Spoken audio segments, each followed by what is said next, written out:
I'm Chaplain Densford, the Deputy Garrison Chaplain, here with another installment of Water from the Well. On 12 July 1915, Chaplain Felhoelter wrote to his mother in a letter, "I'm not comfortable in Korea, that is impossible here, but I am happy in the thought that I can help some souls who need help." Just 4 days later, on 16 July 1950, Chaplain Felhoelter was with elements of the 19th Infantry Regiment as they were trying to escape the advancing North Korean army after the Battle of Daejeon. It soon became apparent that with the 30 casualties that they were trying to carry, that they were not going to be able to escape the superior forces of the North Koreans. So Chaplain Felhoelter, it said, encouraged the medical officer to take those who were able to walk and go ahead and escape quickly. And Chaplain Felhoelter then would stay with the wounded and the dying, which he did.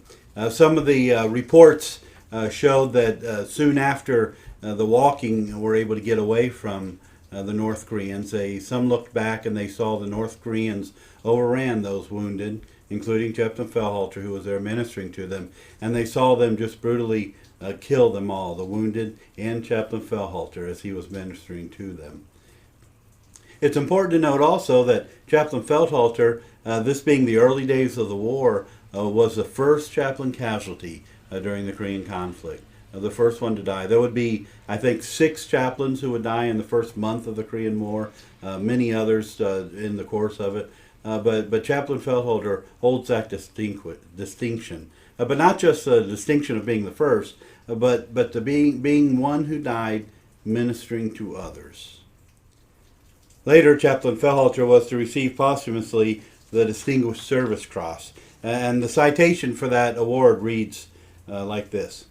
"The President of the United States of America, under the provisions of the Act of Congress approved July 9, 1918, takes pride in presenting the Distinguished Service Cross posthumously to Captain Chaplain Herman Felhoelter, United States Army, for extraordinary heroism in connection with military operations against an armed enemy of the United Nations, while attached to Headquarters and Headquarters Company, 19th Infantry Regiment, 24th Infantry Division. Chaplain Captain Felhoelter distinguished himself by extraordinary heroism in action against enemy aggressor forces on the Kum River north of Daejeon, Korea, on 16 July 1950.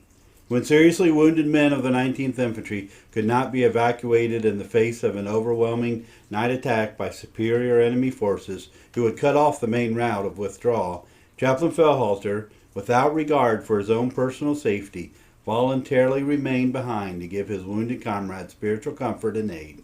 When last seen, Chaplain Felhoelter was still ministering to the wounded."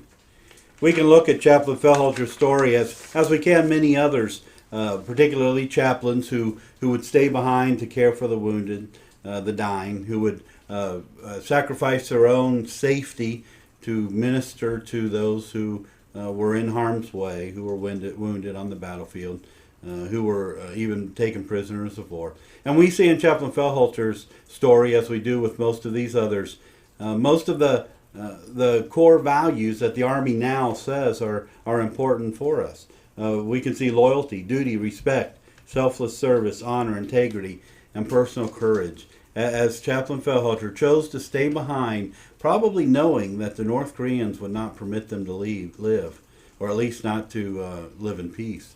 So Chaplain Felhoelter, without regard to his own safety, without regard to his own comfort, he stayed with those who were wounded to care for them, spiritually and I'm sure physically as well. We can learn a lot from Chaplain Felhoelter, again, as we can with many people, and as we go through the history of war. We can learn from them. We can learn from their sacrifice. We can learn from what they did as they ministered to others.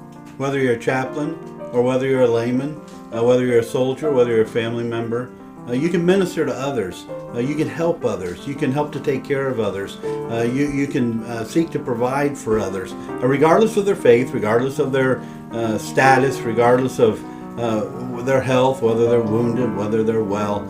We can minister to others. We can set aside the concerns that we have for our own safety, for our own personal comfort, in caring for others. And I just want to encourage you. This day is 70 years ago when Chaplain Felhoelter died in battle, died ministering to others.